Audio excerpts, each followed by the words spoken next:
Friends, स्वागत है आपका अपने चैनल द स्मार्ट कैलेंडर में। जी हाँ फ्रेंड्स, शिक्षकों के ट्रांसफर, पोस्टिंग और सेवा निरंतरता को लेकर के माध्यमिक शिक्षक संघ के महासचिव माननीय श्री शत्रुघ्न प्रसाद जी ने मोर्चा खोल दिया है और विधानसभा के सामने ही धरना पर बैठ गए। गर्दनीबाग पटना से ये बातें निकल करके सामने आ रही है और इसमें ऐच्छिक ट्रांसफर का मुद्दा है, जिसे अधिसूचना बनाने की बात कर रही है। चाहे वो अवकाश में कटौती की बात हो, चाहे शिक्षकों के वरीयता की बात हो, चाहे ऐच्छिक ट्रांसफर के साथ साथ जो है सेवा निरंतरता, जो बड़ा मुद्दा उन्होंने रखा है वो सेवा निरंतरता का है।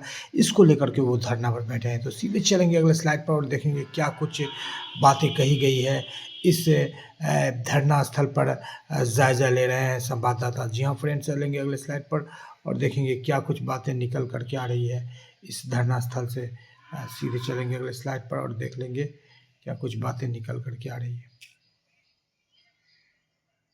और उसके पहले से भी इसलिए बुलाया, उनसे सीधी बातचीत की है और जानने की कोशिश की है कि भला अब ऐसा क्या कुछ हो गया है कि यहाँ पर विशाल धरना का आयोजन किया गया है। क्या कुछ बता रहे बिहार माध्यमिक शिक्षक संघ के महासचिव शत्रुघ्न प्रसाद सिंह। सबसे पहले आप उनको सुनिए।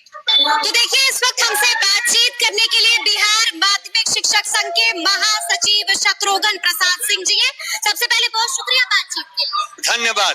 यहाँ पर अचानक से गर्दनीबाग कैसे कैसे आ गए शत्रुघ्न प्रसाद सिंह?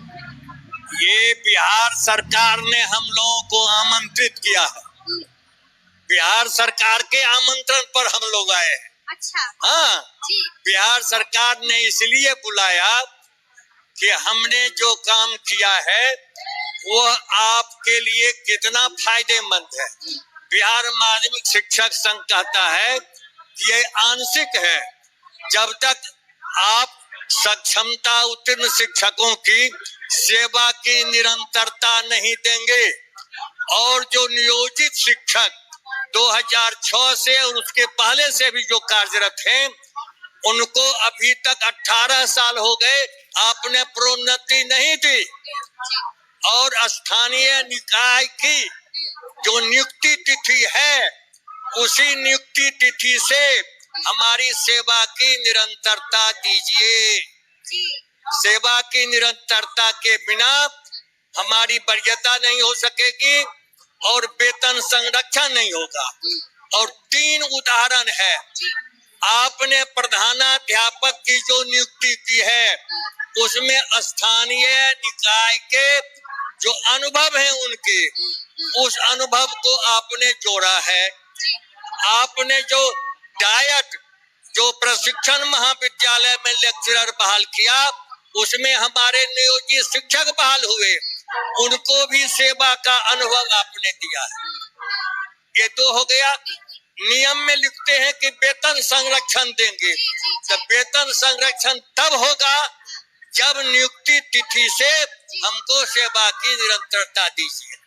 बस यही 3 मांग के लिए हम धरना पर बैठे हैं। विधानमंडल के समक्ष हम सरकार का ध्यान आकृष्ट कर रहे हैं कि जब तक आप इन 3 मांगों को पूर्ति नहीं करेंगे और स्थानांतरण जो ऐच्छिक आप कह रहे हैं तो उसकी अधिसूचना निकालिए।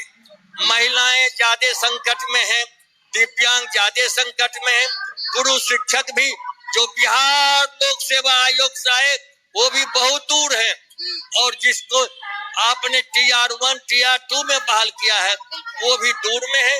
जो जहां जाना चाहते हैं उनको जाने दीजिए, लेकिन बाजाबता इसके लिए अधिसूचना जारी कीजिए।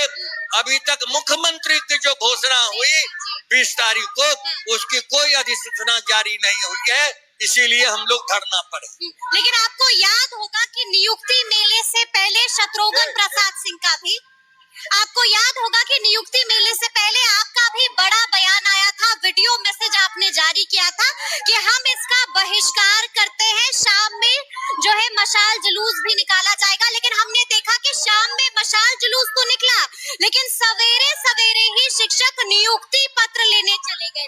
नियुक्ति पत्र, क्योंकि माननीय मुख्यमंत्री ने कहा कि जो नियोजित जहाँ रहना चाहते हैं रहेंगे।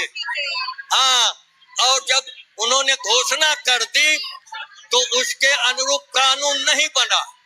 तो जब कानून नहीं बना तो हम लड़ेंगे आपसे। हमको कानून बना करके आप हमको सेवा की निरंतरता दीजिए, प्रोन्नति का लाभ दीजिए और ये छिड़ता बदला दीजिए। अच्छा, लेकिन आपने सुना होगा कि एस सिद्धार्थ ने भी कह दिया है कि जिसको जहां जाना है, जिसके साथ जो परेशानी है, उसको हम सुनेंगे और उसको हम मनचाहा जिला देंगे। आप उसका कानून बनाइए। हाँ, आप आदेश निकालते हैं तो उसको लॉ का फोर्स नहीं है। आप अधिनियम बनाइए, नियमावली बनाइए, तब हम समझेंगे कि सरकार हमारे लिए कर रही है।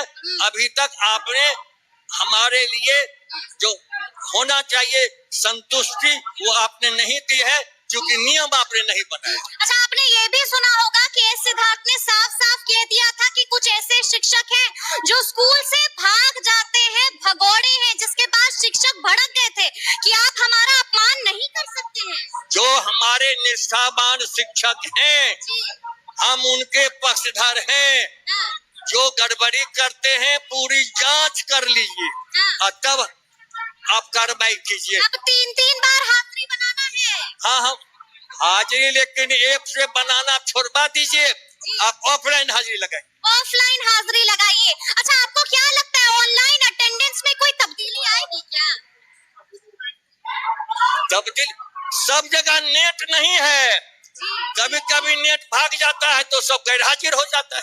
अच्छा, वेतन में रुकावट आ जाती है, वेतन हाँ हाँ, इसलिए नेट नहीं है बिहार में। सब जगह नहीं है, मोबाइल में नेट फेल कर जाता है तो एब्सेंट हो जाता है, इसीलिए इसको हटाइए। इसको सुना आप? तो आपने देखा फ्रेंड कि किस प्रकार से यहाँ पर जो है लगातार मांगों को उठा रहे हैं शत्रुघ्न प्रसाद सिंह, और ये इन बातों को लेकर के वो आए हैं कि बिल्कुल जो है सेवा निरंतरता का लाभ मिलना चाहिए शिक्षकों को, साथ ही साथ प्रोन्नति का भी लाभ मिलना चाहिए और जो है वरीयता का लाभ मिलना चाहिए। जो वेतन में दिक्कतें हुई है उन वेतन को लेकर के भी जो है शिक्षक है ई शिक्षा कोष ऐप पर हाजिरी जो बनाई जा रही है उनको लेकर के भी विरोध दर्ज किया है कि नेटवर्क की समस्या होती है। जी हाँ फ्रेंड, वीडियो पसंद आ रहा है तो लाइक कर दे, चैनल पर नए हैं अब तक सब्सक्राइब नहीं किया तो सब्सक्राइब कर दें।